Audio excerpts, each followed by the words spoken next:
Welcome to Books and Besties, the virtual book fair. Share this link with others and get ready for something awesome.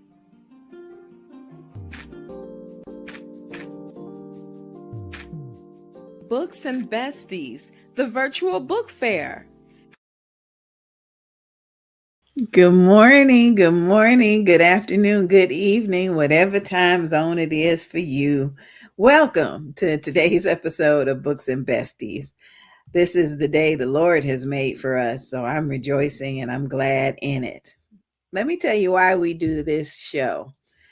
And somebody just mentioned this.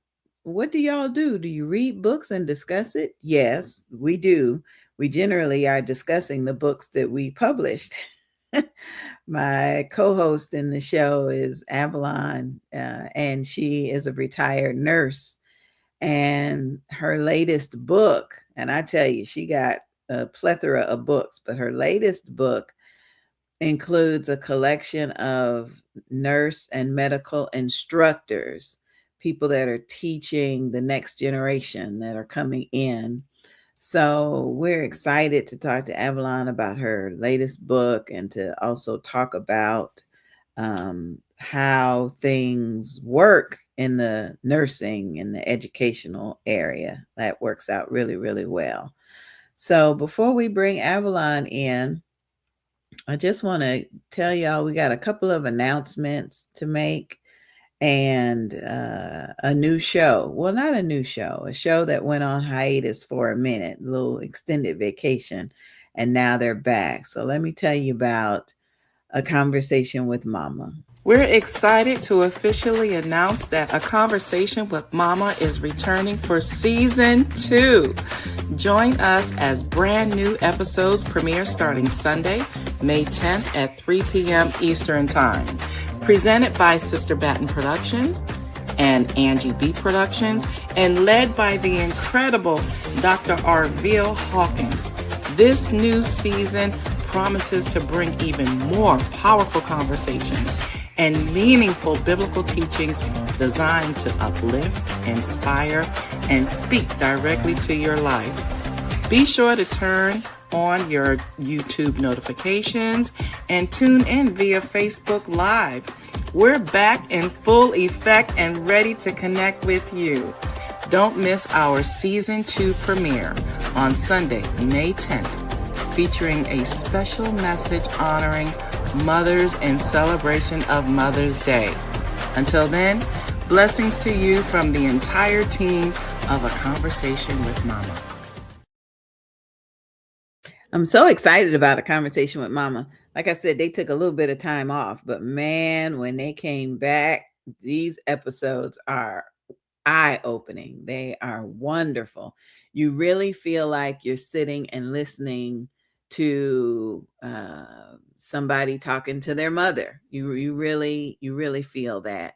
And with the show, there's so many scriptures that are a part of the show. It's almost like a Bible study, just in listening to their 20 to 30 minute conversation. So A Conversation with Mama every Sunday at 3 p.m., and Eastern Standard Time. And we hope you enjoy it and let everybody else know that the show is wonderful. It really is. Okay, we got one more special announcement to make.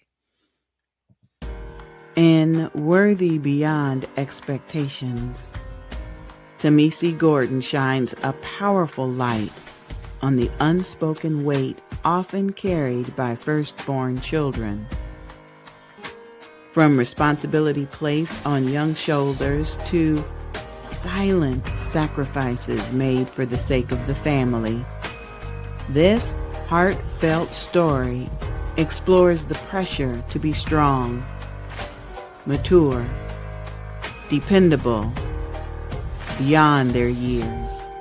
Through struggle, resilience, and self-discovery, Worthy Beyond Expectations gives voice to the eldest child's journey.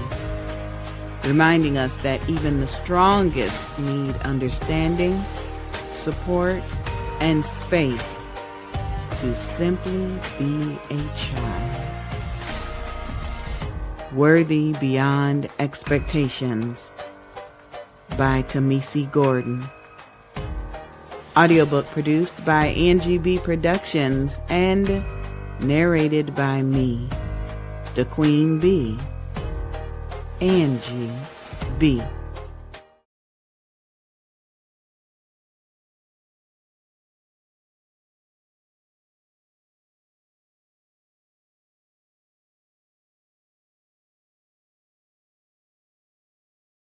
And Tamisi Gordon is really excited. Every time she sells one, she has to autograph it. She puts it on Facebook while she's autographing.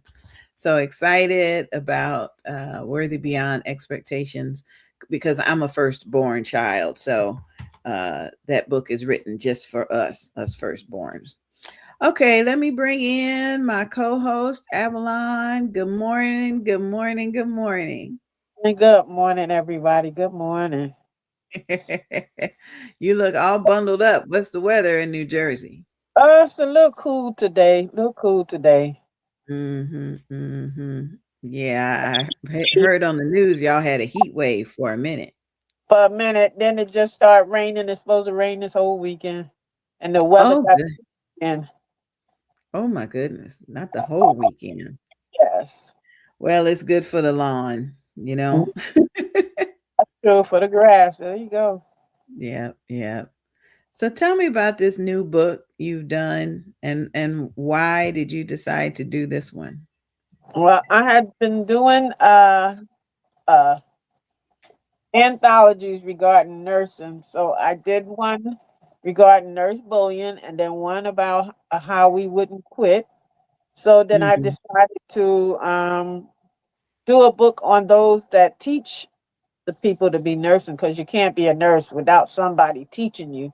So I Mhm. decided to put some educators together, do a book, and allow them to give their insight and how they teach and what they feel about nursing today and the direction that nursing is going in because it's forever Mm. changing. Every year it's changing something new in nursing, new Mm. policies, new procedures.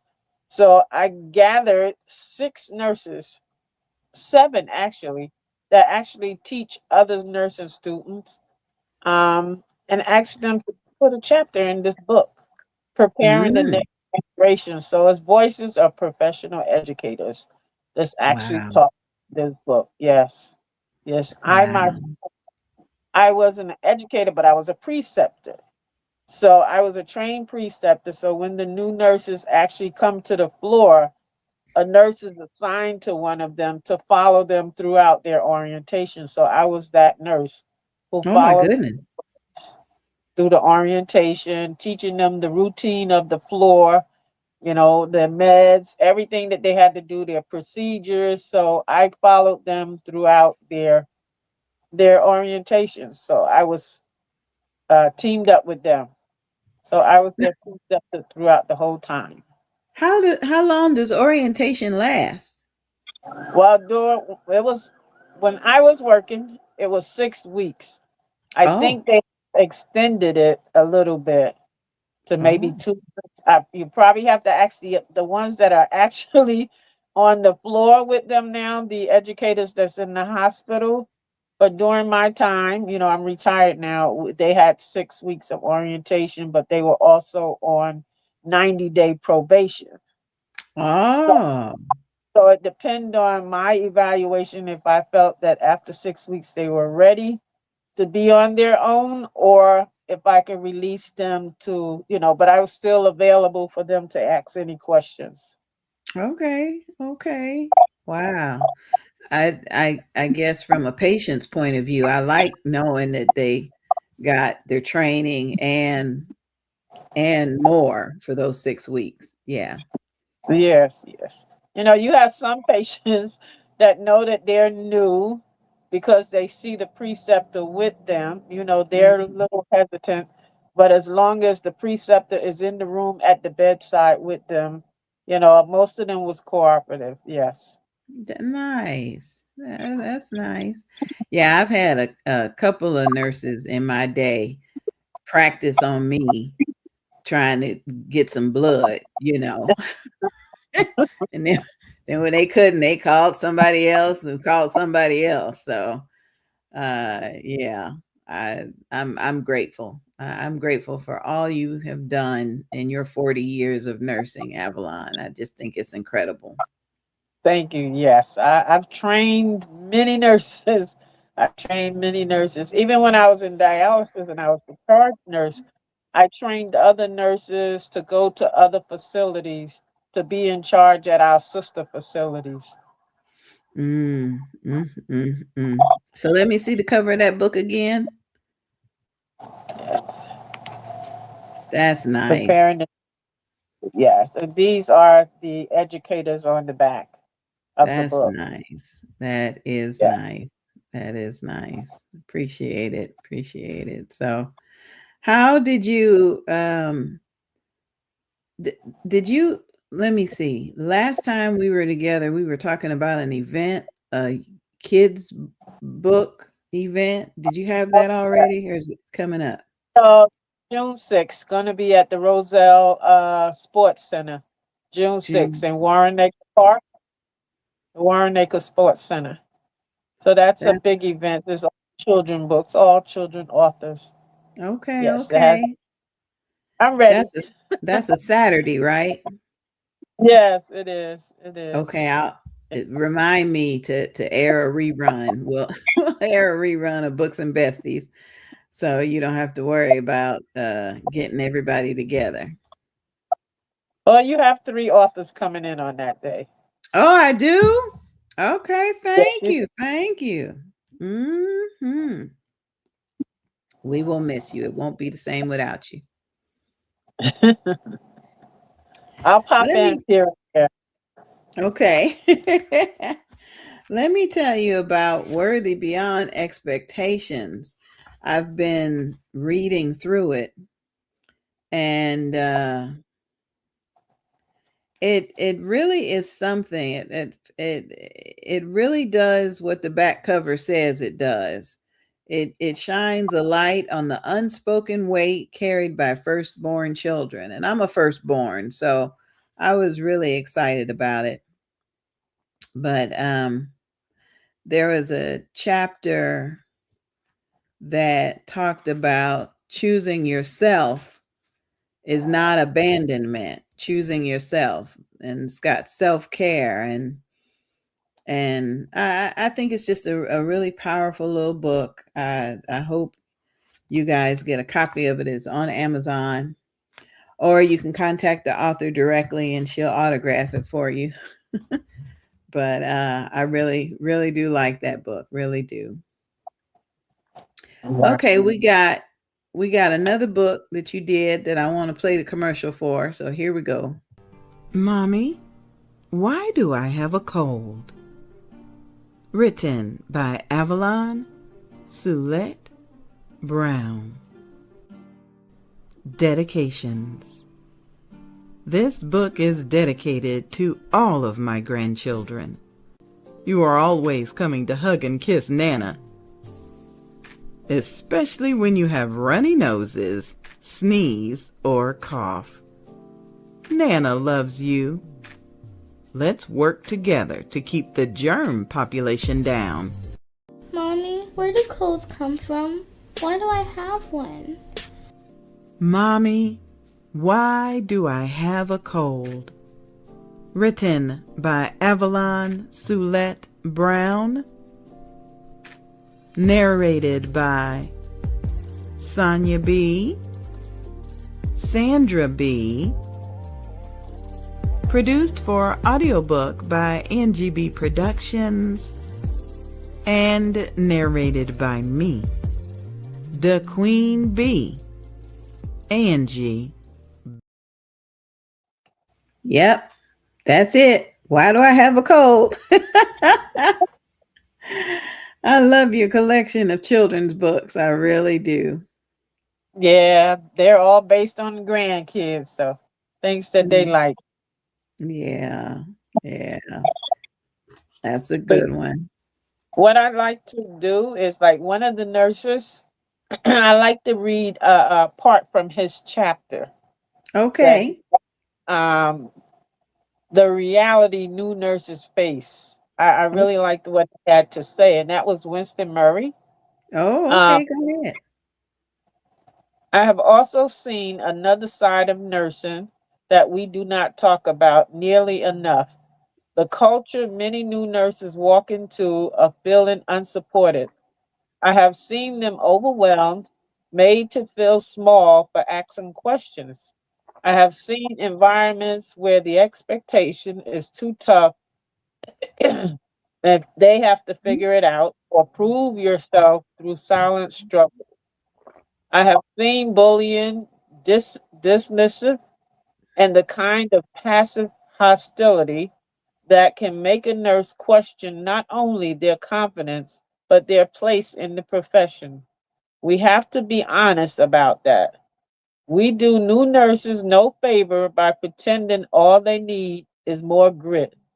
Sometimes what they need is a healthier culture.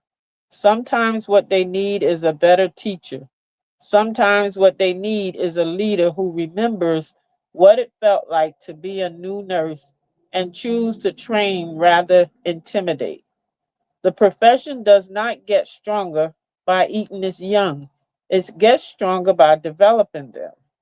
That is why the role of preceptorship and mentorship cannot be overstated. A good preceptor does more than orient a nurse to tasks. A good preceptor helps shape how a nurse thinks, responds, communicates, and carry responsibility. A good mentor reminds a new nurse that growth takes time, that correction is part of development, and that struggles at the beginning does not mean they do not belong. The right mentor can make the difference between a nurse who leaves and a too much and a nurse who can become exceptional. Yeah, I thought I really liked that passive in his chapter. Yes. Yeah. Yeah. Yeah. Pulls it all together, what you were just saying. Yeah. Yeah. That works out good. The Well, we have, reality that Mhm. oh, go ahead. No, I was just saying that's the reality that they face. That was his insight on the reality the new nurses face. Wow. Wow. Well, we have Dr. Lois Green. She's waiting to come on. You want to tell us a little bit about her before we bring her on? I talk about. We'll let her give her own bio when she comes in. All right. Sounds good. Sounds good. Uh, I'm excited. let- All right. Welcome to Books and Besties, Dr. Green. Welcome. Can you hear me? Yes, we can hear yeah, Excellent. you. Thank you for having me. I appreciate. I Mhm, appreciate. mhm. I'm I'm loving your earrings. Thank you. Ooh. Thank you. Avalon was like, "Be comfortable." I was like, "Okay, it's Saturday. I'm gonna be me." Yeah. So right. tell us a little bit about you. Sure. So I'm a senior vice president at University Hospital. I am responsible for the wellness, human experience, population health department. And so I work with really the entire hospital to, I like to say, bring love to the hospital. One of the things that is really important in patient care is respect. And Mm, so our department, the human experience, makes sure that we look out for the patient, their families, the community, and the employees. So you need mm, that whole system in order to care for the patients that we're caring for. So that's mm. what I do. And how Yeah. long have you been in the field? So I've been in nursing since 1986, actually. Oh. Yeah, a long time, a long time. I started out as an emergency room nurse and really got to see and learn what a community was. When you go to the ER, you kind of learn what's going on in the community. And that Wow. really gave me the sort of inspiration to learn, just develop my skills. I think leadership is something that's important. I think leaders that understand what the staff are going through is really important. Sometimes I caution, I see students, they come out of high school, they go to college, and they automatically want to be leaders. And I think in nursing, especially, um, nurses really require or want a leader that understands what they're doing and how they're doing it so that they can make an environment where they can do it better and do it well. So I was really happy when Avalon got us together because Oh, it's great to have these conversations with nurses. and It is. why did you decide to go into nurse education? I couldn't hear you. It cut out. Oh, I'm sorry. Is that any better? Let me see. Yes. Yes. Why why did you decide to become a nurse educator? Mm.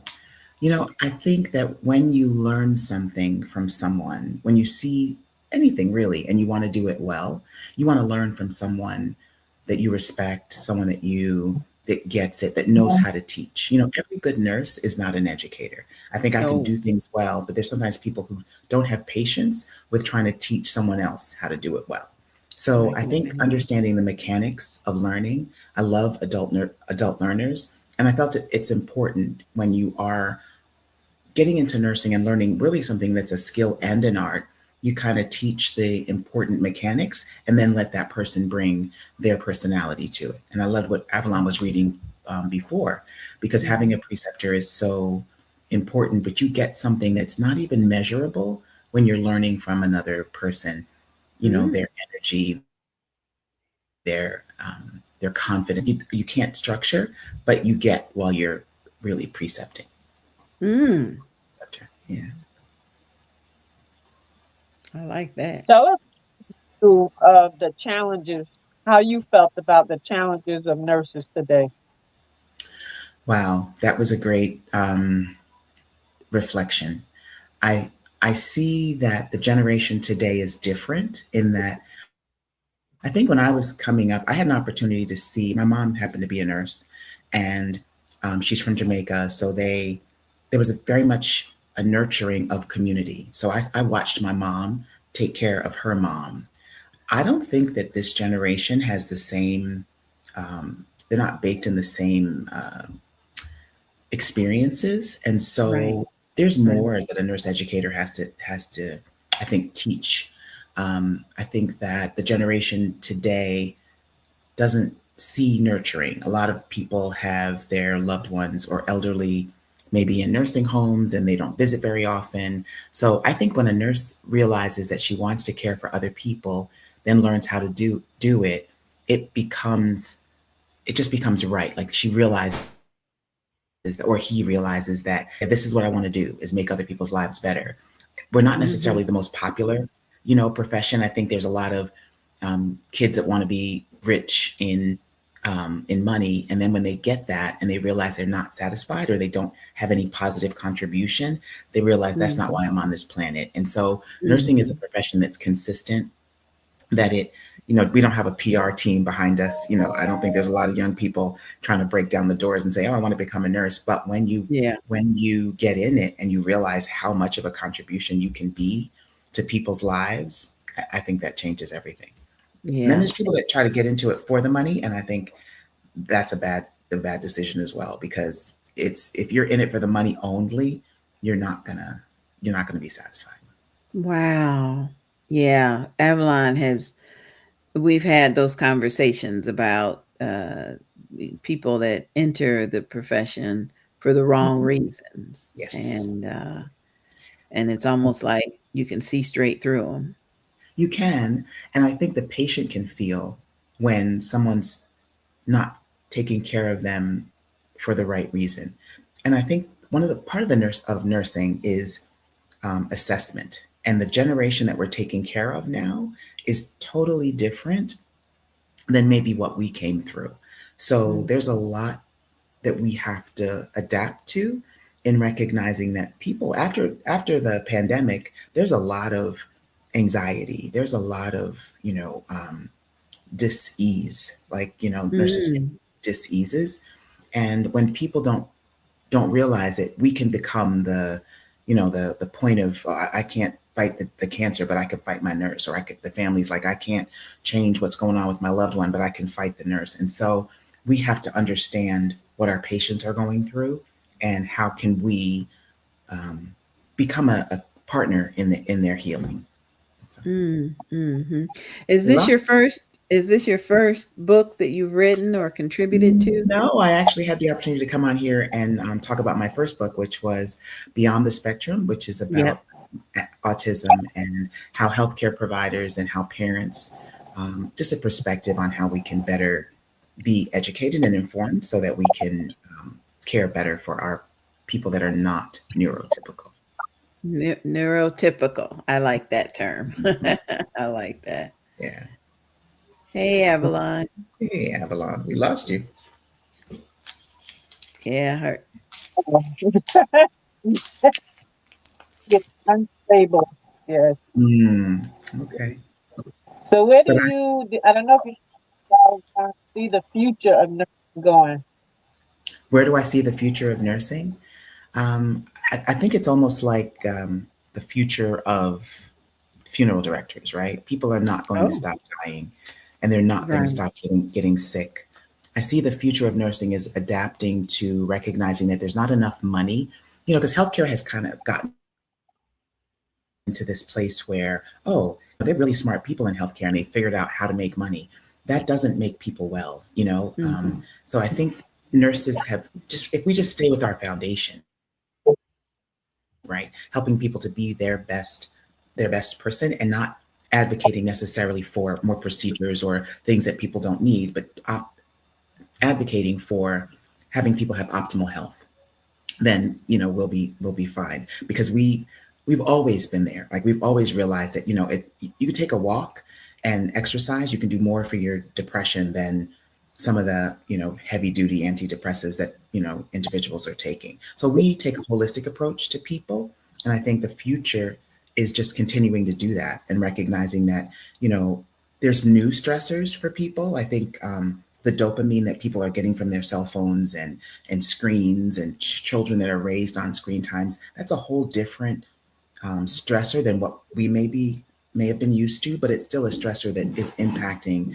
that person. And so how do we return that person to living their best life? And I love that the nursing process always requires that we assess, that we understand before we treat. And so I think the future of nursing is going to be based on the foundation, which is to continue. You don't implement something until you understand, what is it, what's going on with it, how is it impacting this patient, and what do they want. I think patients' participation in their care is what nurses do.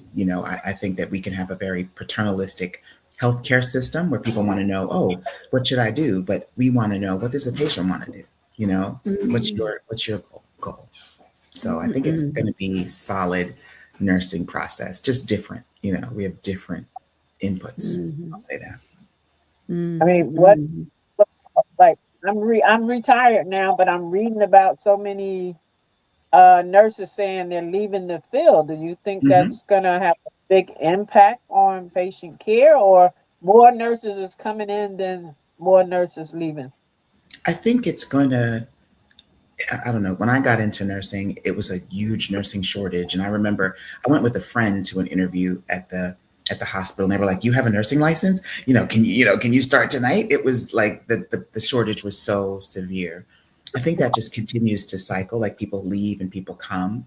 I think and Dr. Angie and I were talking when you were out, just that some people are entering nursing for the wrong reasons. They're like, "Oh my God, y'all make a great salary," and they're walking in trying to just say, "I'm going to make a lot of money." And if that's why you're coming, I watched so many nurses leave in 2020 that were like, "I didn't sign up for this," and then I watched others that were Yeah, literally just out of nursing school that the were passion isn't there used to right be. because they're not there for the right reasons. I think nursing is not just a profession; it is a calling. I think it is a purpose. I think if the nurses who are in it understand why they're in it and find the place where they're supposed to most contribute, they're the most happy. Even if the work is horrible, even if the patients are not nice, if you know you're doing what you're supposed to do, you're just there because you want to be part of the solution, not part of the problem. But if you're Mhm. there looking for the profession to feed you or to give you, I don't know, something that it can't, then you're not in the right place. And I will always encourage an unhappy nurse to find your happiness, because I don't believe that God wants us to be unhappy and, going through life not. We lost Avalon, but I Yeah. just think that it's really important to understand your why. And I think Oh, yes. nurses, current nurses, need Yes. to understand their why and be solid about it, so that when Mhm. you're coming to, patient care, is case management the right place for me? Is pediatrics the right place for me? Is psychiatric nursing the right place for me? Like, there's so many places where you can contribute as a nurse, but you got to know, if Mhm. you're in the wrong place, the patients aren't going to be good and you're not going to be good. Mm. Mm. So I hadn't even thought about it that way. You've got so Yeah. many choices. And I yeah. I couldn't hear you, Avalon. Say it again. I said, I understand that because I think the last 3 years of my nursing career was not where I was supposed to be. I just And you kind of know knew it. I was on my way out. I've always Yeah. felt like a clinical nurse. Yeah. So I Yeah. went into infection control, and that really wasn't my Yours. area of expertise. Right. Right. And yeah, I didn't stay in that area. I mean, I was in the hospital for 18 years, then I was in dialysis for 20 years. But infection control, I realized that just really wasn't my area Yeah. to be in. And the things that I dealt with my manager, just like, but Yeah. I'm just Yeah. saying, like, I realized, okay, this is not really my area of I mean, I You was know. certified in med surge and then, being a charge nurse and dialysis, a clinical manager, and then going into infection control, I Yeah. realized that like it wasn't a lot for me to contribute as a nurse. Mm. I That's mean, if you could understand. It I do. wasn't I do. And I've looked at different areas that I've been in, and I think some areas are for a season, for you to Mhm. learn something that you need to learn. I think that, I did my yeah, med surge. I came right out of school, did med surge. You learn how to be organized because you got a lot of things to do with a lot of patients, right? I went yeah, into yeah, the ED terrified, right? You learn what what matters most. ABC, is the patient's airway open? Are they breathing? yeah, Do they have circulation? You kind of learn that you got to I learned that I had to prioritize, and not everything is important. You could have a fresh crew of medical students, orthopedics, and they're running to the leg to fix that fracture, and you're like, hello, the patient is not breathing. That leg will be beautiful, but if he's not living you gotta, so you learn sort of what are the priorities in life. I went yeah. out of the ED, went to ICU. So I had seasons. Like, I don't think I was It's supposed to be an true. ED It's nurse true. forever. An ICU nurse, I definitely learned, how do you manage multiple systems on one patient and bring them to Mm. a better level of care so that you can, basically transfer them. That was the goal. ER was like to get them upstairs. Um, ICU was to get them solid and stable to survive on a med surge floor. So I think there's lots of seasons and in our careers, Right. at least in mine. And yet there are some nurses, they're a phenomenal pediatric nurse, and they're a pediatric nurse for 40 years, and they're amazing. They have found their niche. For me, it was, I have to be me. I have to do what God brought me here to do. So I think every single, because I was in safety. Avalon and I were in the same department, and that was definitely a season. I saw more horrible things, like, everything bad that happened in the hospital came through my department. And Oh, no. it gives you, well, because you have to know that bad things happen, right? But you have to also realize that as an organization, how do we make sure that this doesn't happen to somebody else? So you got to Mm. be very intentional about finding it and making it easy for people to report it, because you don't want an organization where somebody won't come and tell you what's going on early, because you'd want to know that near miss where something almost got cut off that shouldn't, so that you can figure out, okay, what happened. But I was in that department for 3 years, and I Right. thought I would get clinically depressed, transferred out to Right. a whole non-nursing department. And that's when I realized that, we as nurses, we can take care of multiple different types of systems. And so bringing my nursing perspective to human experience and to population health, I learned that the reason why some areas are dysfunctional is because they don't understand um, lots of health issues. And so I felt, valued, and I felt like I could really contribute. So Mm-hmm. if there's seasons, definitely seasons and things that I learned in different areas.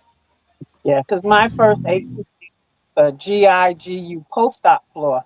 So I was like Yeah. busy, going, running. And Yes. that this was busy like that too. I mean, you're dealing with the patients in different systems. Then I hit infection control, and all I'm doing is reading papers, and Yeah. not But what you really, were doing in infection control. yeah. And so then you need, like you said, you need a leader that's supportive. And my leader wasn't supportive of Yes. me. Yeah. Just kind of made the job boring. Yeah.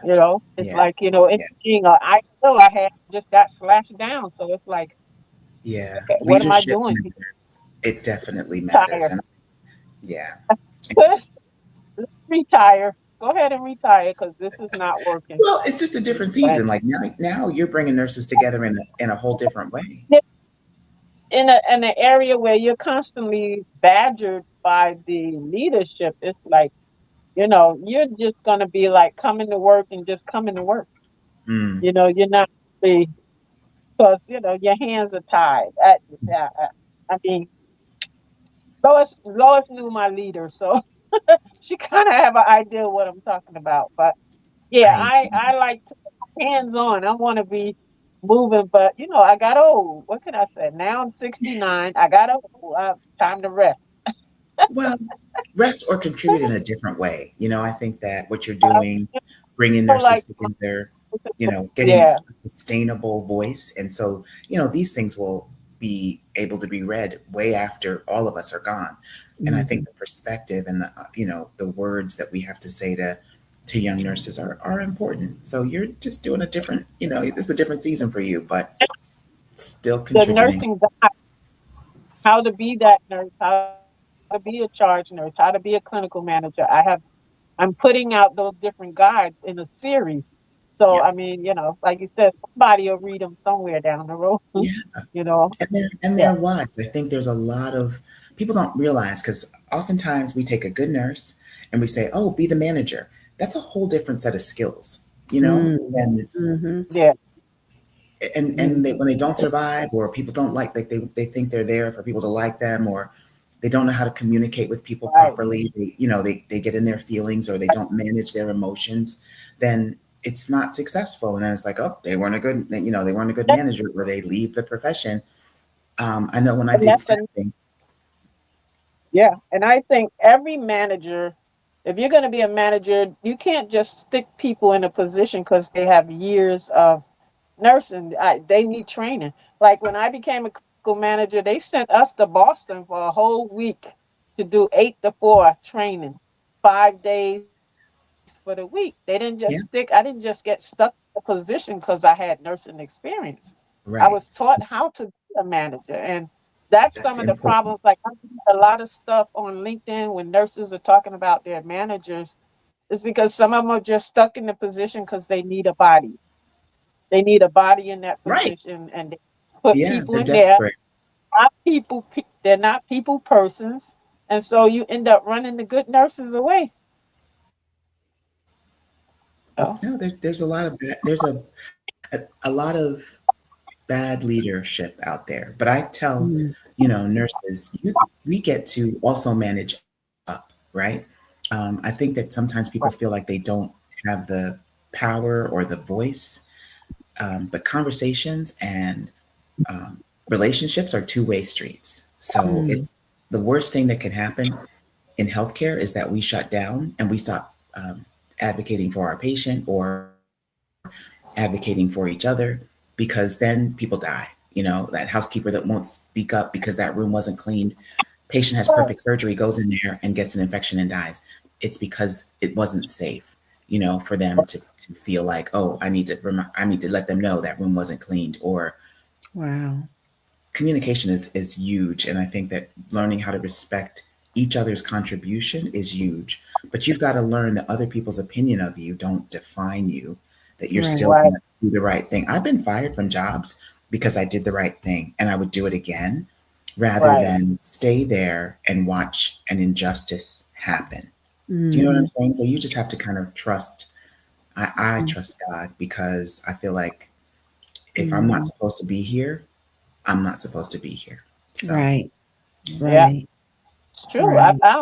Times I got written up during my career for speaking up, even though I never signed the write ups.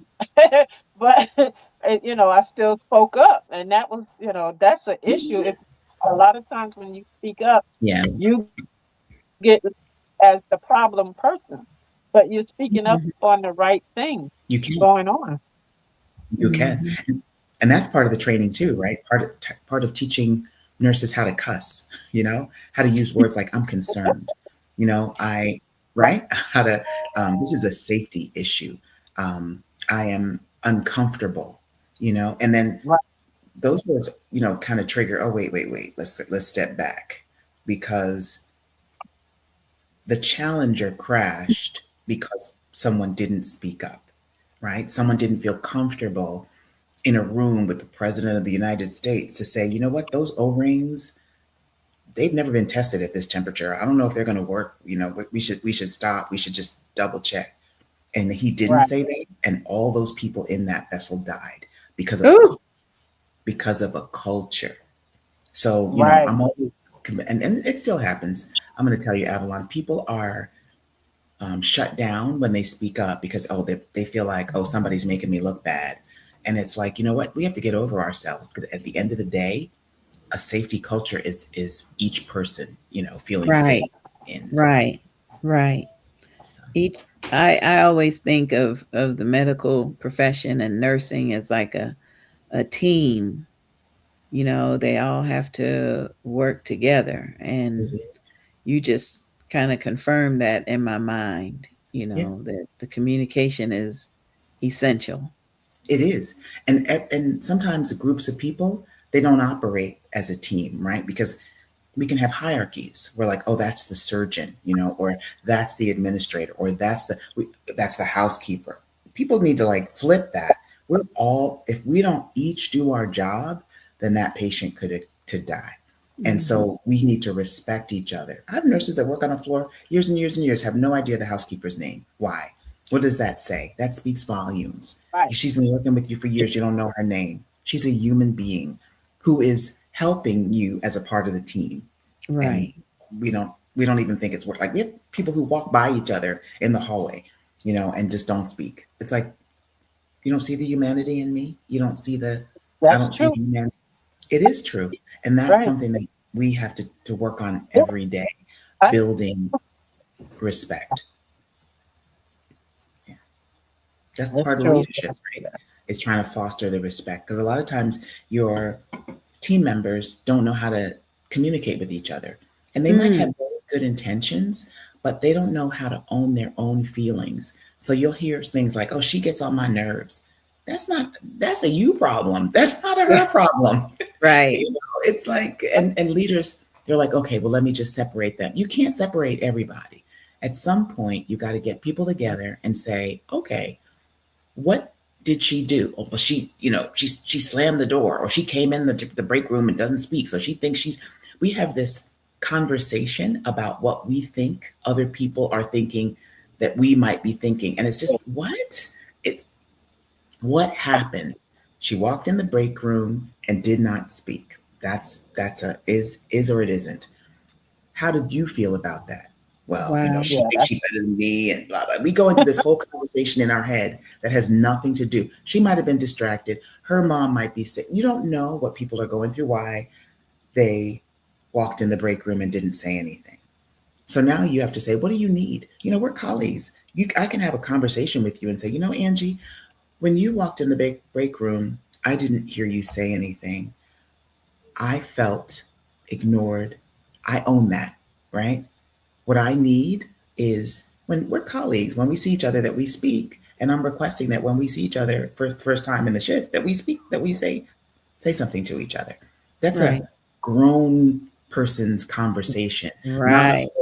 oh, she walks in the break room, so I'm going to walk out. Now we have all this energy around something that wasn't real.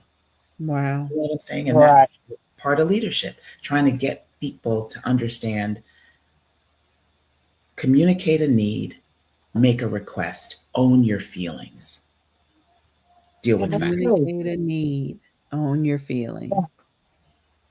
Wow. And you have to go across the board. You can't give your friend more leeway than the other nurse. How does that make the other staff feel? It's human nature, right? It's absolutely human nature. I feel very comfortable having this conversation with you all, right? You look like me, it's a comfortable space. Some people get uncomfortable around people that they're uncomfortable with. And so Right. they act different. And we have to recognize, like, we worked at University Hospital. There's probably, I don't know, 50, 60 different cultures of people. And we've got to recognize that Yeah. your culture is not my culture. Right. You know, Right. I had a big conflict because one of my team members, well, she was in a different department, and she was like, oh, they she's that nurse is intentionally calling me by the wrong pronoun. Now that nurse was Filipino, and in the Filipino culture, they don't have pronouns. There's no he, she. It's, I don't know, it's generic. I don't know the language, but I know that there's no pronouns. There's nothing that translates to he or she in Filipino. So when they were speaking to each other, the person did use the wrong pronoun. But the person took that like, oh, they're just trying to minimize me and say that I'm not an important, like they went all into their feelings without Yeah. understanding that that person just doesn't know the word, or didn't use the words correctly, and is not trying to harm me. So Wow. there's a lot of that happens in life, and Wow. it's getting to understanding. The Bible says, in all you're getting, get Get an understanding. understanding. Get an understanding. Mhm. Yeah. That's It is Yeah. incredible. Incredible. Well, I think we've got a couple of questions that came in through text, and we'll get to that. I want to let our audience know, if you have a question for Dr. Green or Avalon or myself, you can text it to 407-914-6519. That's 407-914-6519. I got just a couple of quick videos I need to play, and then we'll be right back with more of Books and Besties.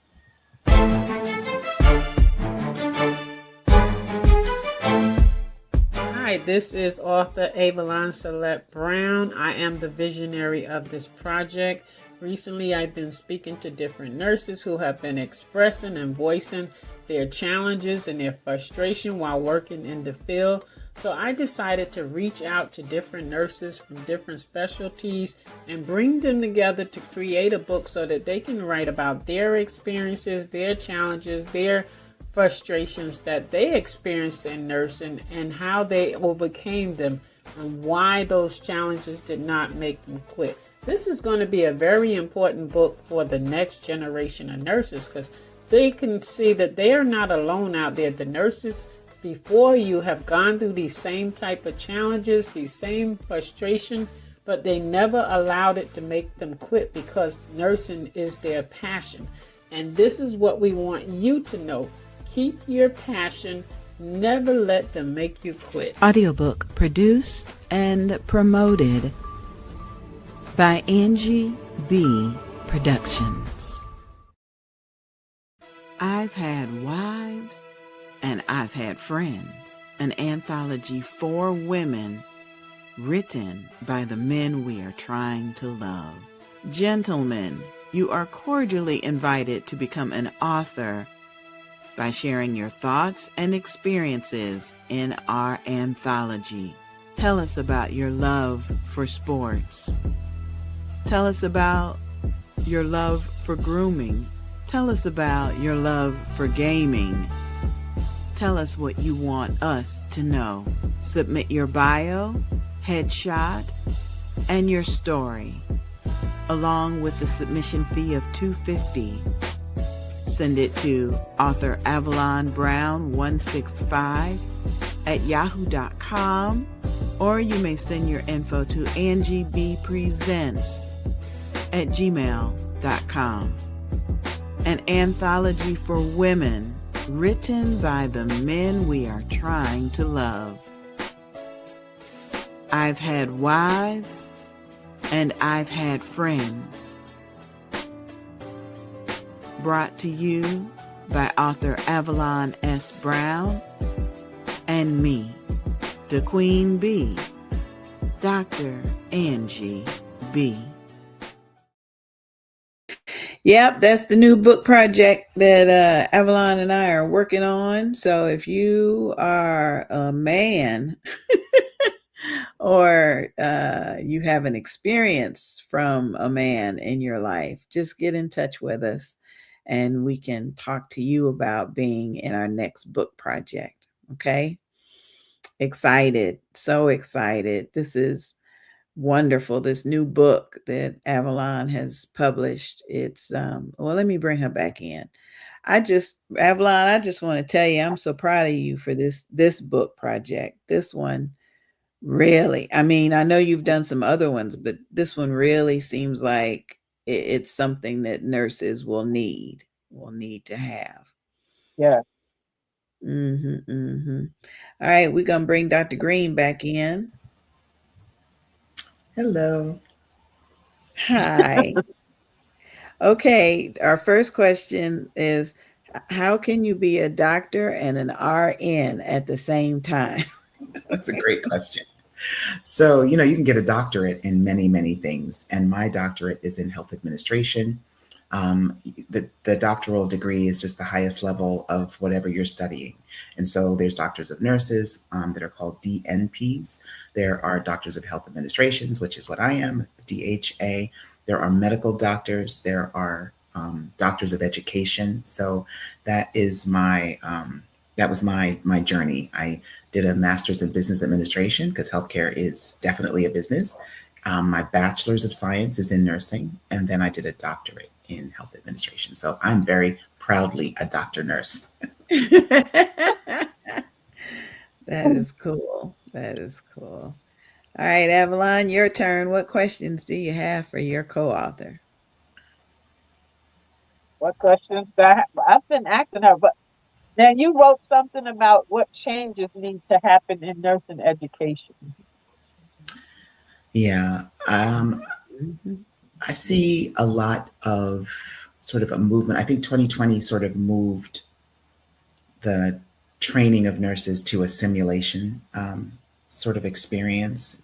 And I would just encourage us to not totally do that, because I've taken a lot of different simulation experiences, and there is nothing like walking into a room of a sick patient with your preceptor to identify, what's going on. I think that nurse educators get to move closer to the bedside and closer to patients, so that they can be models for their students. I think that nursing education is it's challenging. And I was a little disappointed during 2020 because the medical students were in the hospital. The nursing students were not.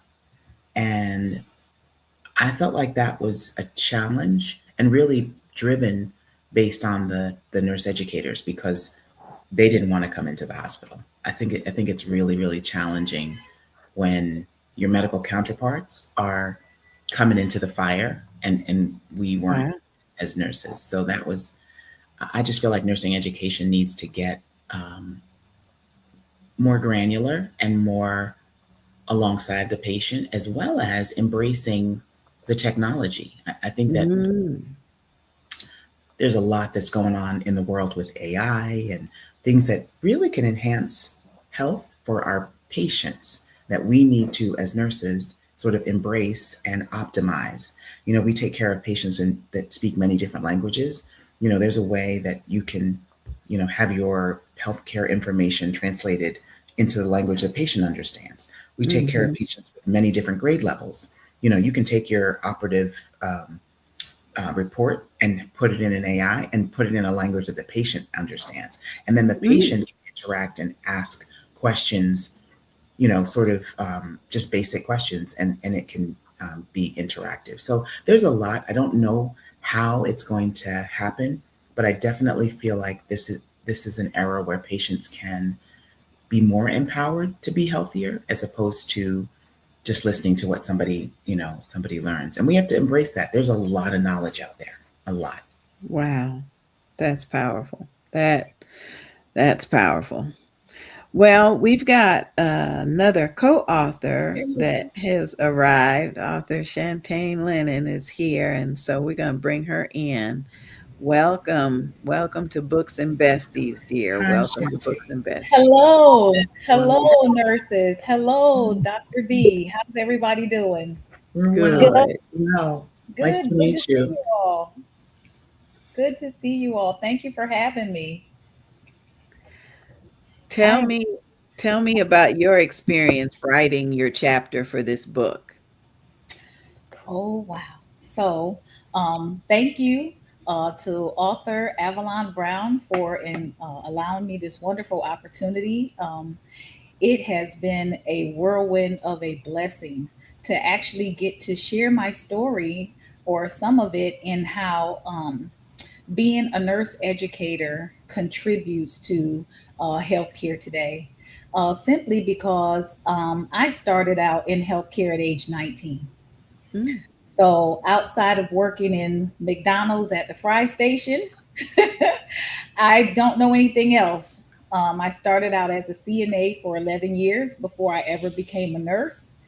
And just getting to see the evolution of nursing, as I was listening to Dr. Green say, and how it has progressed so much, and being a part of that story is absolutely amazing. So I'm really, really excited to share my experiences and what it's like to work with nurses today versus when I was 19 years old.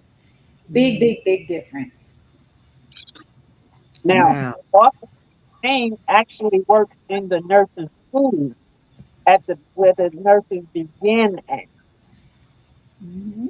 Yes, yes, indeed. So, just to give a comparison, when I did a nursing care plan, I had a book, a notebook, and a typewriter. Oh my goodness. There was no Google, there was no AI, there was none of that. And I mean, we did our diligence. I never wrote so fast in my life for 4-hour classes, writing notes. And then we would sometimes share notes and type them up. And when we were typing them up, we were studying them on our typewriter. And it was literally click, click, click, click. And you literally learn to be a nurse one click at a time. And now you can go on to so many systems, and you can literally learn all kinds of things about healthcare so easy. Some of the things that I enjoy hanging out on are nurse labs, Pinterest.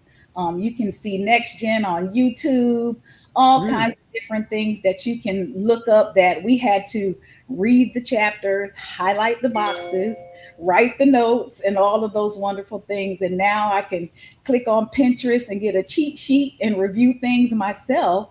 And it's just amazing to see how healthcare has evolved. Hmm. That is amazing. Hmm. Now you're still an educator, correct? Hmm. Yes, I taught several years ago when I came out with my MSN in 2013, and all of my education is strictly nursing outside of my divinity degrees. And so I didn't do business or anything like that. I'm just like completely healthcare. So when the nursing students get me, they get a vast variety of nursing, because when I graduated as a nurse in 2003, I decided that for the first 5 years of my career, I wanted to learn as many facets of the profession as possible. I knew that I wouldn't be one nurse that stayed in the same place for 20 years.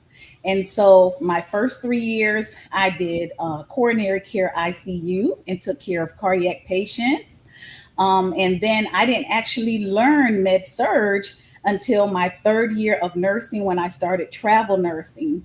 And in that, I also worked as a director and did some home health, and then also stayed true to my first love, which is gerontology, and worked in the nursing homes as a clinical supervisor, PRN. So when the students get me as a nursing instructor, they get a vast variety of education and skill set. Wow. And I encourage that for any new nurses to come out to explore different avenues. It used to be where if you didn't stay in the same place, it was a taboo. But honestly, today, to move around is really good because it will advance your knowledge as Oh, a wow. be able to work in different fields and have some background in different fields. It gives you a rich background in the profession. Mhm. Mm-mm. Type of things Incredible. like PRN. Incredible. While I had the full-time job, I would do home care, or I would work in like the substitute school nurse, like in the specialty areas. Like I was working as a PRN school nurse for the school was all ADHD kids. So, or I would go to the cerebral palsy schools. So, I mean, like I did those type of things per diem. Always had like a second job, but I kept the full time job and explored other areas per diem. Yes, yes. Yeah, Yes, yes. that's one of the beauty of our Yes, professions. It's that's one of Absolutely. the beauty of our profession. Absolutely. We can rock a side hustle. yes. Rock a side hustle. Yes.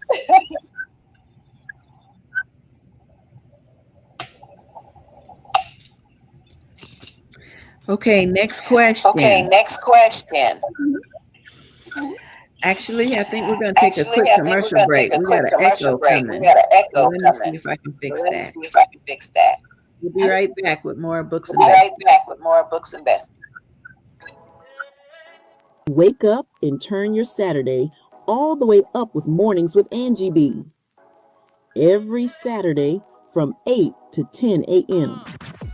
Angie BEE is bringing you the hottest and newest Christian hip-hop music with a message, beats that bless, and vibes that lift your spirit.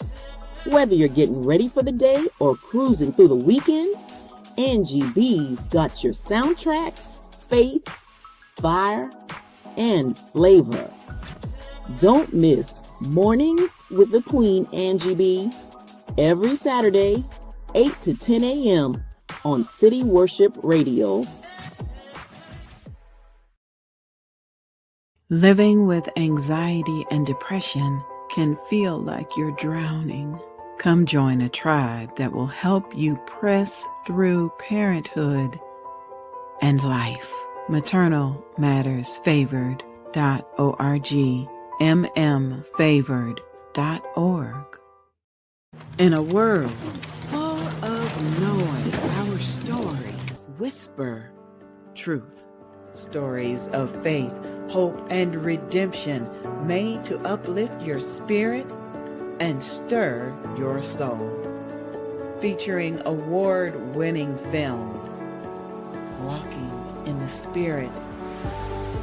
If not for the Lord, where would I be? Delicious. And the live stage play, It Ain't Over Till God Says Over. And now, the newest film added to the streaming platform, The Signature, in collaboration with Jean Louise and James Burke. Download, rent, or stream our films at www.sisterbattenfilms.com.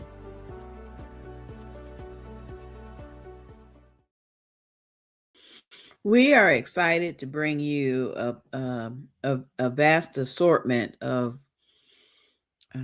products, services, and opportunities.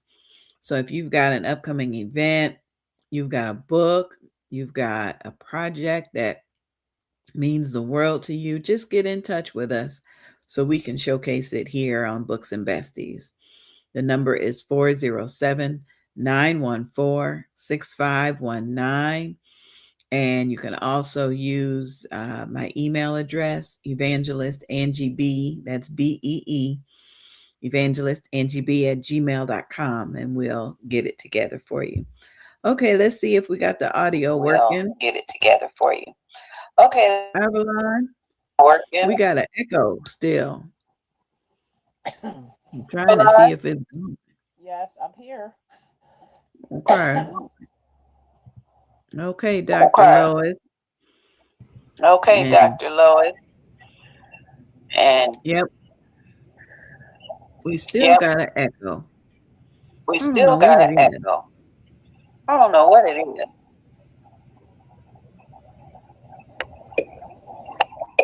Let me see. Okay, Avalon, I'm going to let you. Okay, Avalon, I'm going to let you. I'm going to go out for a minute. I'm going to go out for a minute. And I'll be back. Okay. Okay. So I'm Still gonna there. ask Still there. Jane to give us her insight on. Can you hear me? It's very faint. Can you hear me, Shane? Hello. It's very faint. So I want to ask you. Can you hear me now? Yes. Shantane? Barely. Can you hear me? Yes. Barely. Okay. So I want you to answer how you deal with a nurse that feels like they don't belong to the profession. So one of the things that you will find in nursing is it does take time to build confidence. It does take time to build confidence. I would say when you're educating nurses, mentoring, allowing the nurse to grow in small steps. One of the ways to do that is to give them a little bit of a challenge. You don't want to make things too easy for the nurses because they want skills. But then you don't want to make it too hard.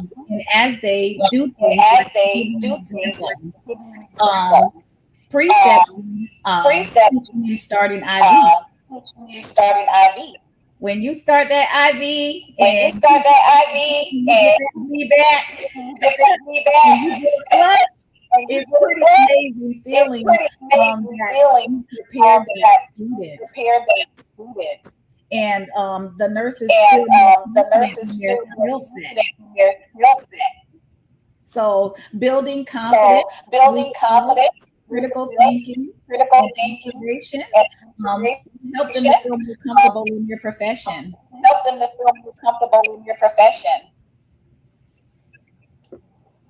Okay. So what challenges as a nurse educator teaching the students do you see the nurses having? The students having? One of the challenges that I would say is transitioning the profession of acute care. It's one thing to care for a family member. It might be one person versus one person to acute care, and you have multiple people to care for that you're responsible for, and then learning how to navigate by prioritization, assessment, interventions, and doing the work to create the best outcomes for the patient. So it can be a bit challenging to learn, but most of the time the nurses through experience and decide what do I need to do first, and then prioritize their day throughout the day.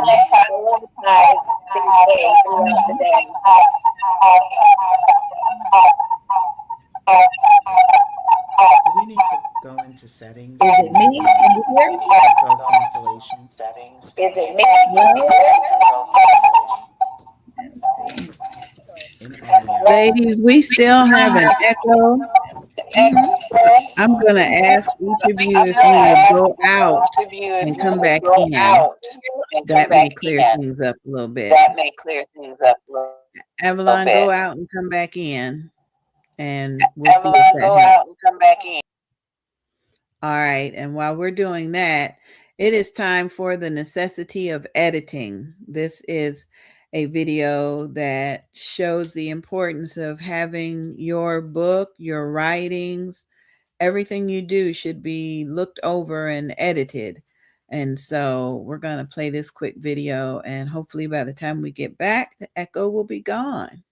This is the necessity of editing on Books and Besties. The necessity of editing. Hello, my name is Sonia, and I am a professional content editor. The difference between a proofreader and a content editor, as I have just recently learned, is care. A proofreader, though still respecting the boundaries of punctuation, which are very important, often will not clean up the statements that you have looped together and presented as a periodical. A content editor will read, proofread, punctuate, and clean up your content as necessary. Both are crucial, especially if you are nervous about your English skills. Today, I would like to talk to you a little bit about the necessity of editing. I am the type of person that catches the error before seeing the content. One of my biggest gripes is seeing an error on an obituary. What? Oh my goodness, these are the last words that anyone will ever read about you. Even in grief, spell check still works. I encourage you, write your own final words if you believe that your loved ones will leave grammatical and spelling errors unchecked, but I digress. In this time of artificial intelligence, I have found that our God-given intelligence has disappeared. Grammarly, ChatGPT, and those electronic assistants are convenient as a starter, kind of like a recipe for a dish. However, just like a good cook goes back and ensures they have included everything and even enhances that recipe, a great author still needs to go back over their work and finalize before completion. If you do not want to do that, I implore you to hire someone that will. A fresh eye makes a world of difference. The written word often shapes a picture of the author by the reader.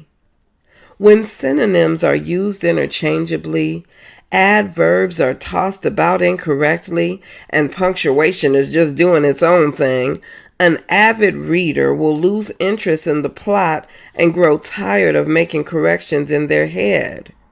Some authors happily pay a photographer or even an artist twice as much as the book is being sold for, just to ensure that their headshot catches the eye of the reader. However, their lack of having a second eye proofread and edit their liturgical baby leaves the reader of your masterpiece distracted and missing the point of the story. I will never forget mourning a grandparent. These arrangements of hers were taken over by a distant relative who was believed to be capable of handling this huge responsibility of presenting this decades-old life in a single 5x7 page. The misspellings of names, cities, and even occupations brought new tears to my eyes. Not only were some of these facts able to be easily researched, but the lack of care and concern before this final complimentary life story went to print was appalling. The necessity of editing is clear. I equate reading a book to watching a movie. However, you're able to place it on hold with a bookmark versus a streaming remote. Unlike a movie, the pause is controlled by your reader, not by the electronic device that allots you a full 3 minutes to pause your television stream, then return to the last spot that you were watching. A reader has the opportunity to turn the page or close the chapter, both literally and figuratively. No one wants to wade through a run-on yap session on a paper that left a dangling participle leading into a paragraph that begins, "The nectar day." What? Whose nectar? What day? Just like that, you've lost the attention of your reader. Sure, they may come back only to run into a new scenario that begins with two people speaking without proper identification, properly identified punctuation, and then this turns your reader's moment in time mental escape into a deep pondering chore, i.e., work. The AI assistants care nothing about punctuation. Their job is to lay out their opinion of what you'd like to hear and read, and your plight is to build on it while an editor's delight is to clean it up for the reader. The joy of a content editor is to take your raw thoughts, words, and emotion from babble to brilliance, from wondering to wonderful, from an unfinished read to a page-turning pleasure. Friends and family are excited that you have decided to delve into this new chapter, pun intended, of your life. So criticism about your incorrect usage of your versus your won't be shared with you. However, your audiobook narrator will find themselves starting over and over again, potentially losing that new reader joy that's expressed in their voice. It's gone, and so is the listening. In conclusion, nurture your book as one would anything born from their loins. Create, spell check, give it to your hired content editor. The passing of your book from your eyes to proofer eyes will correct your missings and enhance your musings. I personally care enough to make you sound your very best. I am Angie BEE, and I approve this message.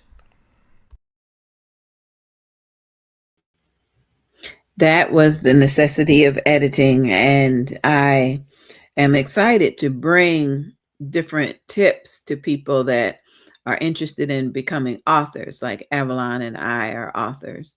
So just kind of keep in mind anything you're working on, whether it be a chapter for an anthology or your brand new book, it's going to need some editing. That's it. All right, bringing back Avalon. Hey, girl. Hey. Hanging in there.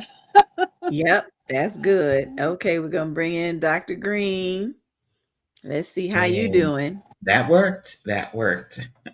That was a great Okay, editing. and then we got Shantae. Come on in. Let's see. Hello. Yep. Oh, that's perfect. The Go echo is back in gone. business. That's good. That's good. Okay, Shantae, have you ever witnessed any situations where new nurses felt unsupported or bullied? Yes, absolutely. I will venture to say myself. Oh, Um, goodness. I will venture to say myself. And I actually just told this story yesterday. I worked as a nursing assistant, like I said, for 11 years. And I worked in a nursing home. And I absolutely loved my patients. It's a community, and in the rehabilitation environment, you're in their house. So you become family. And my goal as a new nurse was to be a director of a gerontology facility because I like gerontology. So I wanted to work with the elderly. But when I graduated nursing school, I was told that I would have to leave out of the facility that I worked in once I got my RN license, and that transitioned me into acute healthcare. So I had no background in the hospital setting or acute healthcare at all, because all I knew was my patients in the nursing home, and so I had to learn a lot of things really, really fast. So you will run into sometimes situations where you might be, like I heard Dr. Green, I was listening to some of her interview, hierarchy in nursing, and there is a hierarchy. So if you've been in a facility where you've been 11 years, the tech, right, or the nursing assistant, and then boom, you graduate and now you're the RN, and then that environment would put you as a supervisor, right? So then you would have to, face your colleagues that are like, that CNA is not going to be my supervisor. Well, no, I'm no longer a CNA. I'm a registered nurse. So, the game changes. And so then you have to, navigate how do you address that? So another thing is typically at that time, 20 years ago, you wouldn't see a whole lot of RNs in the facilities. It would be primarily CNAs and LPNs. Most of the RNs were in the acute care settings. So it wasn't a lot of job options either. So that made me have to transition into acute care. And then that's how I ended up going over into coronary care. And become an ICU nurse, essentially because that was where, as a student, I did my capstone. So that was a lot to chew on as a new graduate nurse. And I never looked back. And I've been acute care now for over 20 years, and I love it. And I guess that was part of, God's plan for my career. Yeah. So we got a question for both of you. Dr. Green, let me give it to you first. What advice would you give to a new nurse, especially one that's questioning whether or not they need to stay in the profession? I have to say that author Shantane's experience was similarly my experience at 22. Right, going from being the nursing assistant to the charge nurse, and having to sort of manage that because, before it was, we're each answering the call lights and getting the bedpan, and now the nursing assistant, who at that point was 40 years older than I was like, yeah, well, you got it last week, why can't you get it this week?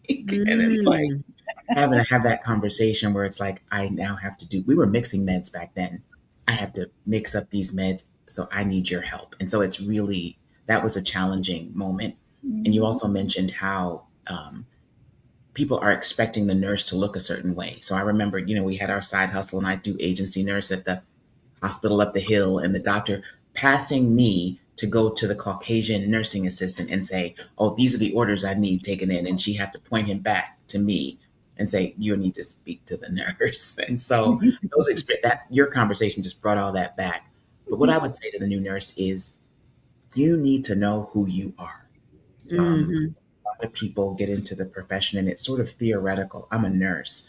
We're nurses, but you also have to know, what are your strengths? What are your weaknesses? What are your triggers? What are the things that upset you? I'm a solid ER nurse, but I remember going, being a doctor, it was late one night, and the patient had been in the waiting room for 12 hours, maybe even more before my shift. They were waiting, and it was just something in ear. That was the chief complaint.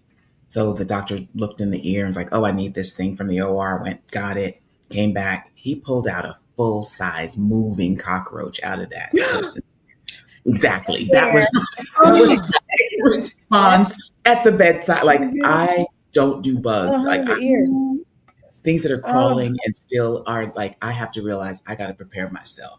So we Oh, had a conversation like, if that happens again, please let me know, because the nurse screaming in the middle of the emergency room is not appropriate, oh not my elegant, goodness. certainly not professional. But you got to know who you are, and I don't think that a lot of new nurses spend the time to understand what their strengths are. Know your weaknesses. If med administration or math or whatever, you're going to double, triple check things. You're going to know that this isn't my strength, so I need to work on that. If um, conversations and interpersonal interactions are not your strength, you need to own that and know that. So there's a lot of time, I think, is spent in understanding oneself and understanding what you bring to the profession. So I would encourage new nurses to really get to know who you are. Yes. Ooh, yes. Who you are and what you can tolerate. Exactly. Yes. Oh my goodness. Right. Yes. So it was, yeah, it's a journey. And I think that's what I would also tell nurses, right? It's a journey, not a destination. Yes. You don't get your RN license, pass your boards, and now you're, the nurse that you're going to be for the next 40 years. It is truly a journey, and to take everything that happens as truly experience, because it's tough when you make mistake, when you get experience by making mistakes, but your mistakes can impact people's lives. But just to understand that it doesn't mean that you get out of the profession. It certainly means that you learn from that mistake and try to be a better nurse moving forward. I think we know that you can't go through life and not make mistakes, but we've had people make a mistake and walk out of the profession. And that's not Wow. self-aware. We're going to make mistakes. All right, Shantae, what advice do you have? Um, I would say explore your options. Know that the beauty of the profession is you don't have to be stuck in one thing. Being multifaceted is a beautiful thing. So, when you are graduating as a new nurse, you may start out having to navigate just learning the basics of nursing, maybe in medical surgical or maybe in long term care. But at the same time, while you're doing that, begin to look at what other things am I interested in? Right? Because a nurse can be a case manager in healthcare. We can be a social worker, and we can do APS, Adult Protective Services. We can work Mm. in different facets of nursing from ED, ICU, med surge, pediatric, psychiatric, mental health. Wow. Decide, are you a nurse that wants to be in acute care setting hands on with a patient, or do you think you would do better in an environment where you might not be hands on with a patient and you might want to work in an office setting? Because we also can do clinical documentation improvement, chart Wow. reviews, you see, Wow. That's a management lot. and directors. So it's a beautiful field to be in, and there's so many options, so you don't feel stuck. And so if a nurse is feeling like this is not working for me, and that does happen, then you explore how would you transition into another scope of the profession. And one of the best ways to do that is to get that BSN, get that baccalaureate in nursing, so that you have an educational background to move and navigate through other positions, so that you have your acute care experience, long-term experience, build that resume, and then also have the backing of at least the baccalaureate degree, if not master's or doctoral. Wow. Yeah. Yeah. Wow. I never thought of the field being that diverse until you It's, ran that list down. Mhm. That's a lot. that ain't all of it, but the That's a direct, lot. Dr. Green, the director, will be able to tell you that that's not all of the things that nurses can do, right? No, not Wow. at all. Wow. And I would add to that is that a lot of times nurses feel like, their duty is to the profession, but one of the tenets in the code of ethics for nurses is that we have a moral duty to ourselves, right? As a Mm. person of inherent dignity and worth, right? Mhm. Including an expectation of a safe place, authenticity of self at work, self-respect through integrity and professional competence. And a lot of times we just think we're taking care of other people. We're taking care of other people. We have a moral duty to ourselves as well. So we've got to make sure that we can't take better care of other people than we're willing to take care of ourselves. So that's true. That's true. Yeah, that is very true. Years ago, I went through a hospice training to be a volunteer, someone to go to the family and just to be with them. And during that training, we learned a lot about the hospice nurses, and so I do recognize that there is a variety for folks in the medical profession. I just hate to hear about people that want to leave the profession without exploring all their options. That's sad. That's sad to me. Mm-hmm. Avalon, I appreciate you for bringing all this information together in this one book. And these are just two of your co-authors. I bet you they could have written the whole book by themselves, Avalon. My God. She makes us take the time. A lot of times we don't think about it, but it's a great vision. Important work. It really is.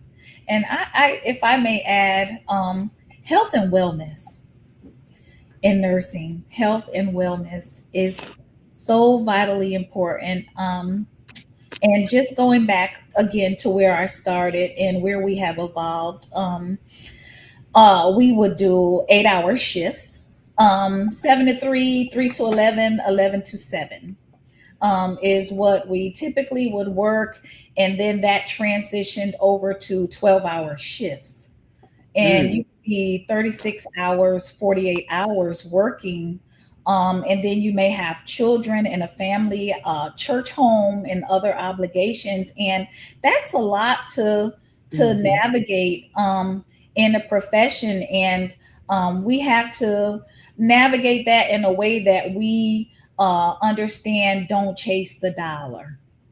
Don't chase the dollar. It's okay to cut back and take time off, request time off, and spend time with fresh air, sunshine, get to go walking.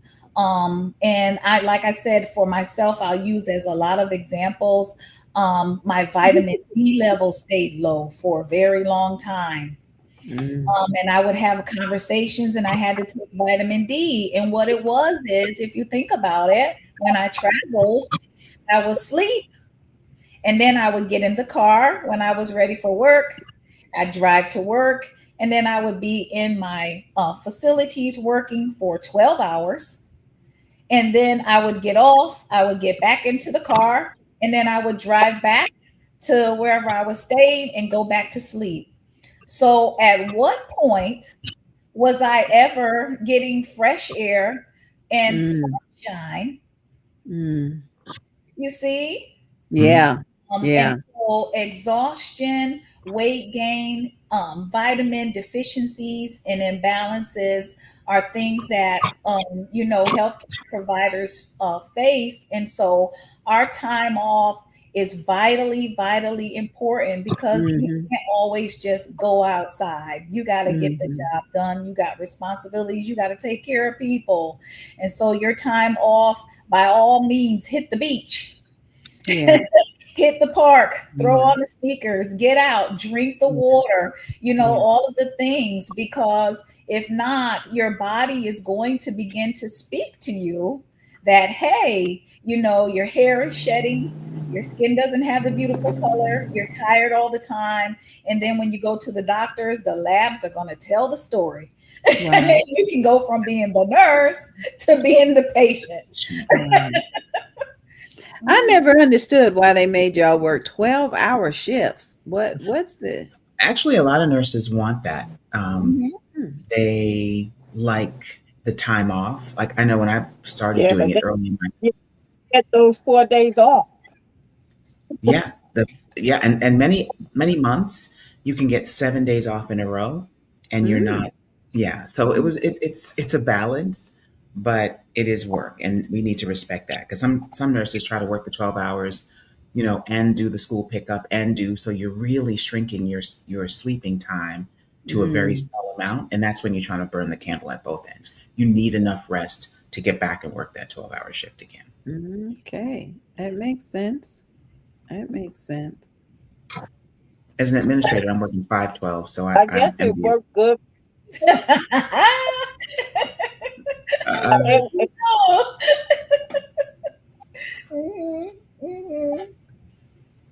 the I used to love shift my was good 48. for me in dialysis. Yeah, Nurses love their it worked flexibility. good for me in dialysis because they didn't allow us days in a row. Mm. We had to work every other day. So the 12 hours worked good for me because they wouldn't let us do 3 days in a row. You couldn't work like that and have 4 days off. You had to work every other day. Oh, Mm. we had these patterns. So every month, exactly what your day off is. You have 1 week during the month where you work the 3 days in a row, but every month you had 6 days off in a row, which was Oh, lovely. nice. Oh, Oh, very that's lovely. Nice, nice. nice, Yeah. nice. Yes. Mhm. I enjoy doing 36, 48 Oh, or 48, 48. But okay. then I had to learn, girl, you better slow down on chasing that dollar. I know. Because that's the Because bad thing. You have all these time 48, off, then you book 48, yourself. yeah. Mm. I got to give a shout out to Brother Anthony Franklin. He's watching the show today. Thank you for the hearts. Thank you for the love. Also, got to give a shout out to those on YouTube that are watching us, especially Jasmine. Thank you for for joining us today, being a part of the audience, and thank you for participating. I appreciate you. Appreciate you. I am just amazed by the amount of energy, education, knowledge, and wisdom that all three of you possess. It's just from a patient's point of view, it is amazing how much education you guys have and how you've been able to apply it not just in your own career, but helping someone else with their career. I appreciate each of you. I really do. Mhm. Thank you. Some of it's selfish because we want to retire like Avalon one day, so we've got to get these nurses ready. Yes, yes. Just push that retirement button. We need to bring up the troops behind us. And retire in good shape. Exactly. Not Well, sick. exactly. That Yeah. is Yes. wonderful. And I think when you get to a certain just enjoying the point outdoors. in your career, you start checking that Social Security I website. have a How many question. points I you have a got? question. Hmm. They give you a statement every 3 months anyway, but I have a question. Because for me, I know the nurses now do their notes on what do you call that rolling thing? So do you feel like what do you think? Like for me, I think I would have preferred to continue doing the writing than to do the check, check, check, check, check. I think that takes more time than just writing out my notes and going home. You know what? I think it's the generation. Um, we had a recent, like a downtime drill, and I did not realize how many professionals, not just nurses, like the doctors, have never handwritten notes. Like, Mhm. I could go back to where, like you said, Avalon, you sit down, you write your notes, but this is not the generate like that. None of these generations, I don't know if it's X, Y, but they've never done it. And when we said, oh, you're going to use the downtime form, they were I like, know. Yeah. like it's like something they read about in history. They're like, we read about that, like that y'all used to write out notes, but they had no clue. So I think it's like the horse and buggy. You know what I mean? Like we're not giving up automatic car to kind of go back. We're riding in the car, Wow. and I haven't done it yet, but I hear there's these automated Ubers that doesn't even have a person in them. That Right. it's, Right. it's What's the kind name of of it? keeping up with the times. Waymo. Yeah. Waymo, there you go. I've heard about Waymo. it. Yep. And hey, if I got to get somewhere, I might just jump in one. Although I'm like, I like to drive, but I also, Yeah. so I think it's just the times. You keep moving forward, or Yeah, I think it keeps them from going home on time for me. For the note, sitting there really? clicking and making sure all the boxes are clicked, Oh, now in it's order to keep even them from going home easier. on time. Yeah. AI is helping doctors get their notes done faster, nurses get their notes done faster. So I think it's going in the direction where the notes are not going to be a barrier. And I'm hoping that it will allow more nurses to actually be at the bedside and give care. During the snowstorm, I actually, helped a patient and helped her with her bath and do her back, and she was like, "Who are you?" Like, the nurses don't have time to touch a patient. It's really sad, but hopefully Mm. it easier with the documentation will bring us back to that, the caring of our patients and looking Mm. at their mouths and their feet and things that really matter in when you're laying in a hospital bed. So Mm-hmm. Mm-hmm. My goodness. Amazing. Mm-hmm. Just amazing. And again, I'm from a patient's point of view. And but I tell you a quick story. When I read Avalon's first book, it was The Devil All Along. I remember Avalon, you talked about the white uniform and the little white hat and the way the nurses, used to dress compared to the scrubs now. And I hear you, Dr. Green. It's like a whole new generation.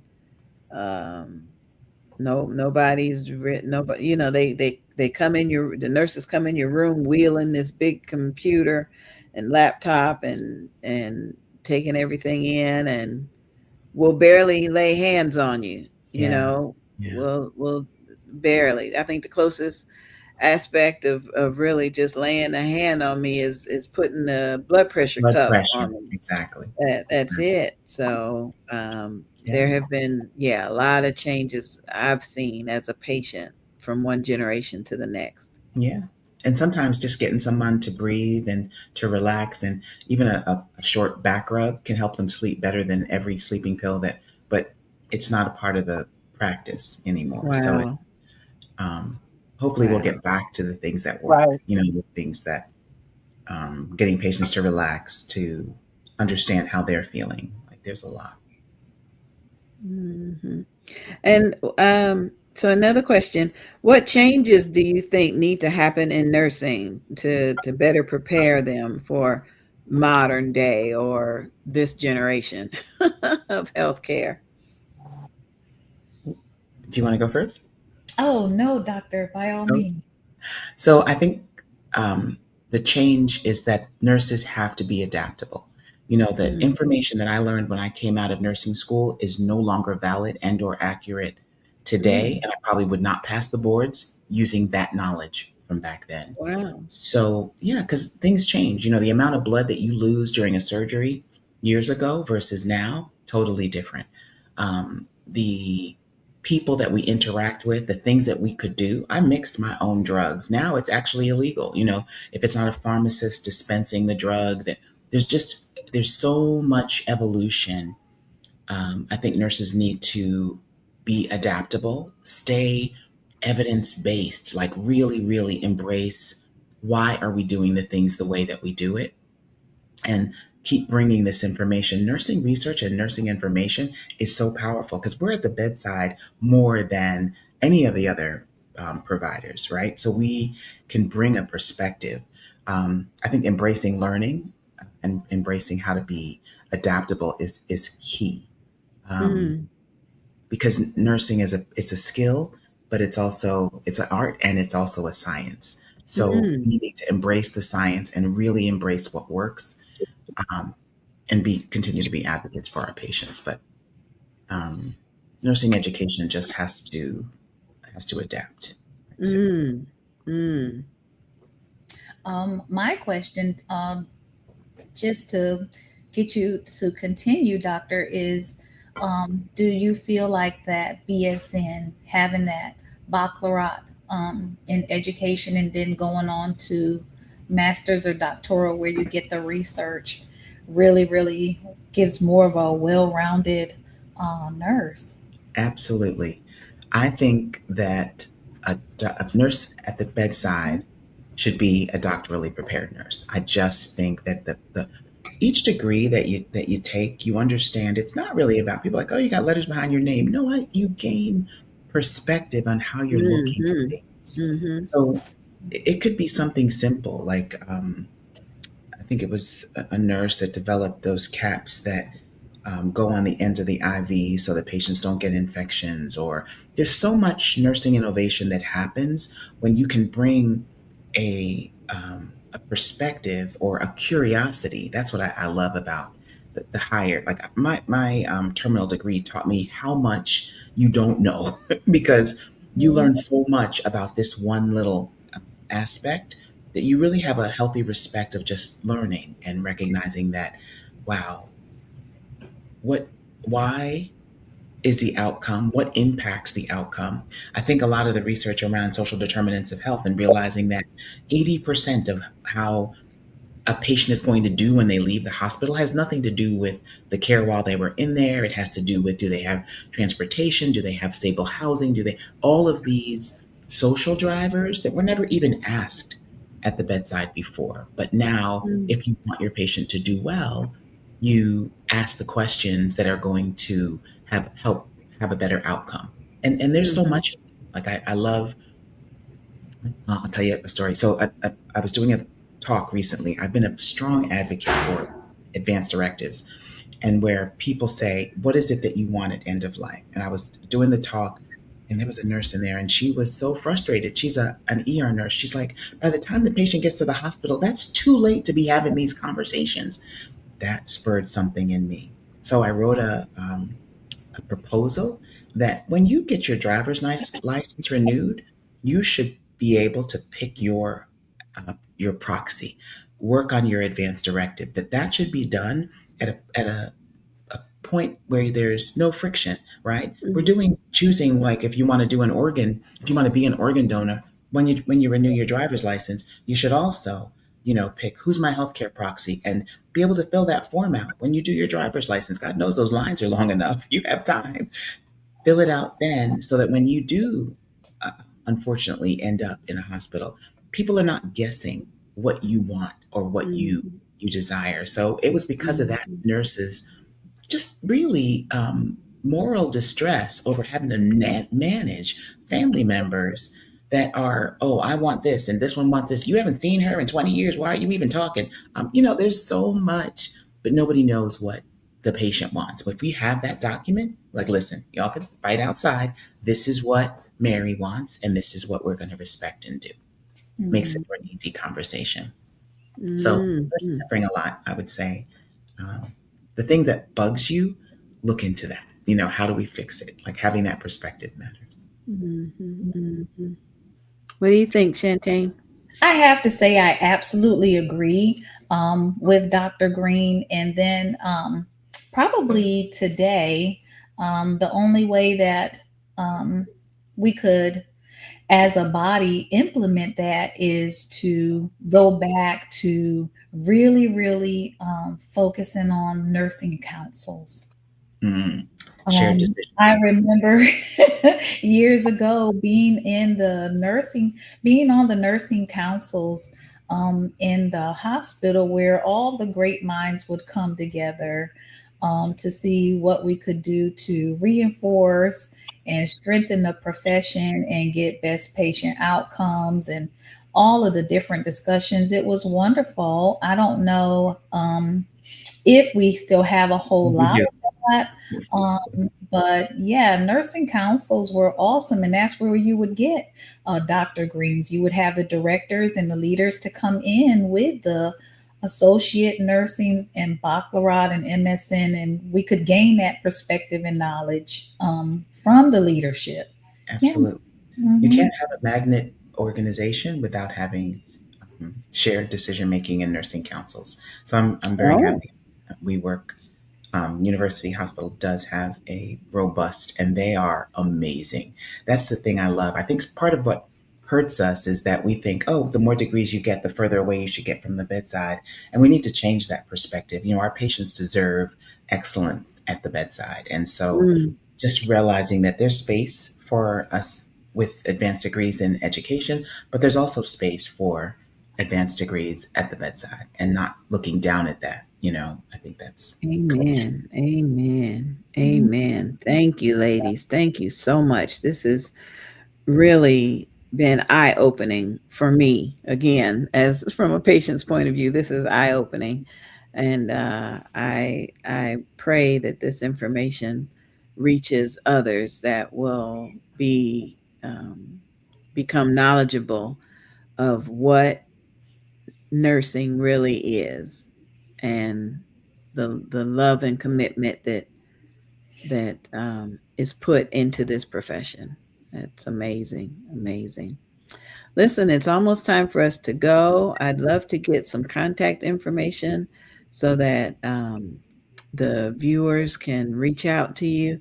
Dr. Green, is there an email address or a website you want to give? There is, I can give my email address. Should I put it? Is there a chat?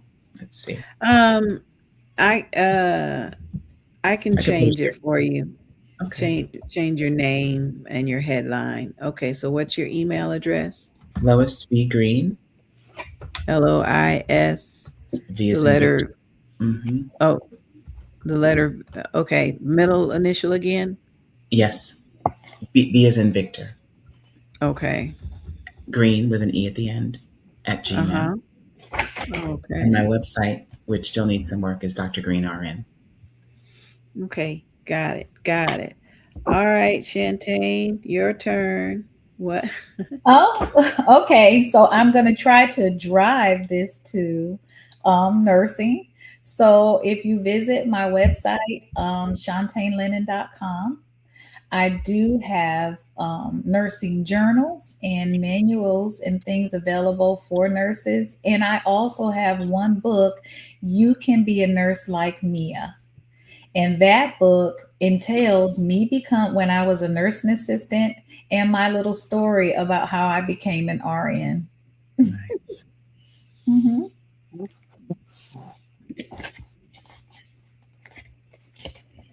Sounds good. Sounds good. Got you both in there. Avalon, got any closing comments, dear? No, I just want to thank my co-authors for showing up, and Thank they had you. a lot of insight for the public. I hope you go out and check out this book and see what other insights they have. There's 5 other authors. They couldn't get it, but thank you, 2 of you, for coming in, at least talking about this book, giving your insight on nursing. This was great. This was really great. I'd love to see if It you're getting really the things was. together in person, Avalon. That would be amazing. Love to see that. I Yeah, was we're gonna work on that. During Nurses Week. Yeah, that would be great. Nurses Month, I should say. I was going to ask Oh, if yes. possible, in honor of our wonderful book together, if I could read an excerpt, a short Oh, excerpt from the book yeah. in honor of all of the wonderful nurses and in honor of our visionary, Avalon Brown. And I was going to go to page 89, and it is a short poem, and it says, Scrubs, Strength, and a Little Sass. Mm-mm. Oh, A poem for nurses. They said it was a job, but you know it's much more than that. It's early mornings, long nights, and courage tucked inside a pair of scrubs and a badge. It's walking into rooms where fear sits quietly beside the bed and bringing hope with steady hands and a voice that says, I'm here. We're going to take care of you today. You move through the hallways like a quiet force of strength, charting, assessing, listening, and catching the details others might miss. Your mind is science, your heart is compassion, and somewhere in between is the fierce determination that keeps you going when the shifts get long. You learn quickly that nursing is not for the faint at heart. It is not for the faint at heart. It asks for patience when things move slowly, speed when things move fast, and wisdom when the unexpected appears. But look at you standing, still standing and caring. Thank you, author Avalon Brown, for this wonderful book. Nurses, we are still standing. Amen. I Amen. loved it. Yeah. I loved it. That's Love it. beautiful, Love it. Love Gigi. it. Well, ladies, I pray that you each have a safe and wonderful Memorial Day weekend. Got to give a shout out to who is that? Doretha. Dr. Doretha Smith was watching today, and she chimed in. Thanks to all those service members that helped to keep us safe by joining the military. We appreciate each and every one of you, and I just want to say thank you to all of our audience members. This is a labor of love, and today you guys really boosted us. Thank you very much. All right, if it's the Lord's will, we'll be back with another episode of Books and Besties. Thank you, ladies. Thank you And for having enjoy us. your Thank weekend. you. And Bye-bye. Bye very bye, Avalon. Love you, honey. Thank you. love you, Avalon. Love you, Love you Angie. too.